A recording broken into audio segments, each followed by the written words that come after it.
Hidden Gems for Younger Teens. Hi everyone, Ms. Julia here. New books for teens are published almost every day. Sometimes the library needs to make space for new books by getting rid of older unpopular books, something we're always working on. But also sometimes we come across books that are worth keeping in the collection for one reason or another. It might be that they're about a subject that we don't have covered elsewhere. It might just be that they were hard to see if they sat on one of the very high shelves or are physically smaller than the books that sit next to them on the shelf. Books for younger teens are always in demand, so here's a few books that haven't gotten much love for a while that I think are worth checking out. Alan Cole is Not a Coward by Eric Bell. Alan Cole can't seem to stand up to his cruel older brother Nathan. He can't escape the wrath of his demanding father, who thinks he's about as useful as a goldfish. And, scariest of all, he can't let the cute boy across the cafeteria know he has a crush on him. But when Nathan discovers Alan's secret, Nathan announces a high-stakes round of brother versus brother. Each boy must complete 7 nearly impossible tasks, and whoever finishes the most wins the game.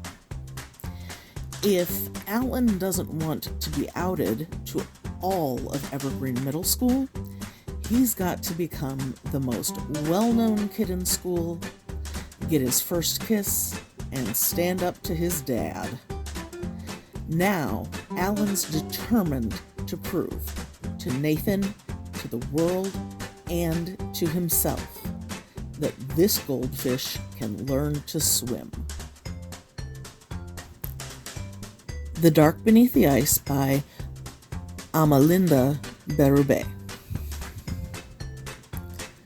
Something is wrong with Marianne. It's not just that her parents have finally split up, or that life hasn't been the same since she quit dancing, or even that her mother has checked herself into the hospital.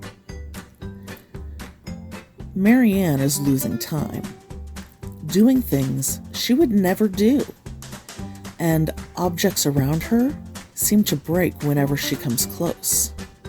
Something is after her, and the only one who seems to believe her is the daughter of a local psychic. But their first attempt at an exorcism calls down the full force of the thing's rage. It demands Marianne give back what she stole. Whatever is haunting her, it wants everything she has, everything it's convinced she stole. Marianne must uncover the truth that lies beneath it all before the nightmare can take what it thinks it's owed, leaving Marianne trapped in the darkness of the other side. Exit Strategy by Lauren Allbright.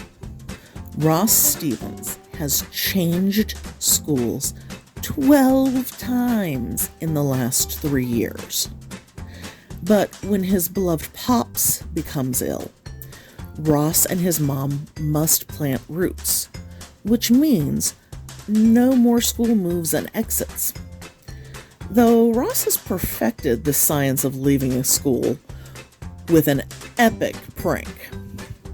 So when it's science project time, Ross hits on a hypothesis.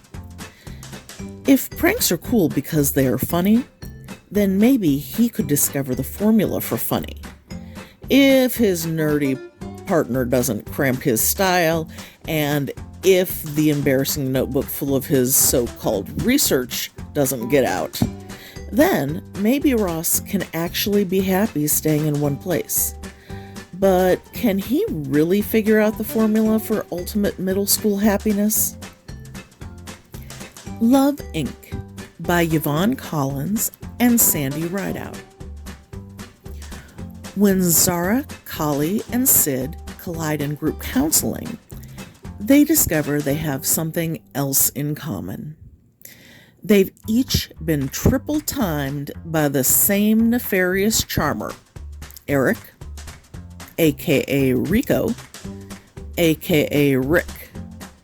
Talk about eye-opening therapy. Zara is devastated.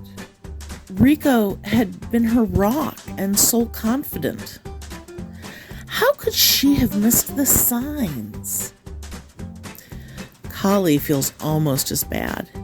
She and Rick had been on only a few dates, but they'd felt so promising. Sid is beyond tears. She and Eric had real history, or so she'd thought. Now, all three girls have one mission: to show that cheater the folly of his ways. Project Payback is such a success, the girls soon have clients lining up for their consulting services. Is your boyfriend acting shady? Dying to know if your crush is into you? Need matchmaking expertise? Look no further than Love, Inc. My Life Uploaded by Ray Earl. Millie Porter is sensible. She can't help it. It's inherited from her mom, and it makes her deeply uncool. That's why she starts an advice vlog. It's the perfect way for her to feel like she's making a difference and to catch the eye of the super cute new boy in school. But with internet fame comes internet trolls. Putting herself out there has some serious drawbacks for Millie, including a social media war with the school's Instagram queen. As Millie becomes more and more caught up with her online persona, her role as a good friend and daughter falls by the wayside. Can Millie learn to balance friendship, high school, family drama, dating, and her online life? Nobody by Jennifer Lynn Barnes. There are people in this world who are nobodies. No one sees or notices them. The Institute finds these people when they're young and trains them to be perfect assassins. But an untrained nobody is a threat to their organization, one which must be eliminated. 16-year-old Claire has been invisible her whole life and was missed by the Institute's monitoring. But now they've ID'd her and send 17-year-old Nix to remove her. Yet the moment he lays eyes on her, he can't make the hit. It's as if Claire and Nix are the only people in the world for each other. And in some ways they are, because no one else ever notices them. Saint Anything by Sarah Dessen. Sydney has always felt invisible. She's grown accustomed to her brother Peyton being the focus of the family's attention and lately concerns. Peyton is handsome and charismatic, but seems bent on self-destruction. Now, after a drunk driving accident that crippled a boy, Peyton's serving some serious jail time, and Sydney is on her own, questioning her place in the family and the world. Then she meets the Chatham family. Drawn into their warm, chaotic circle, Sydney experiences unquestioning acceptance for the first time.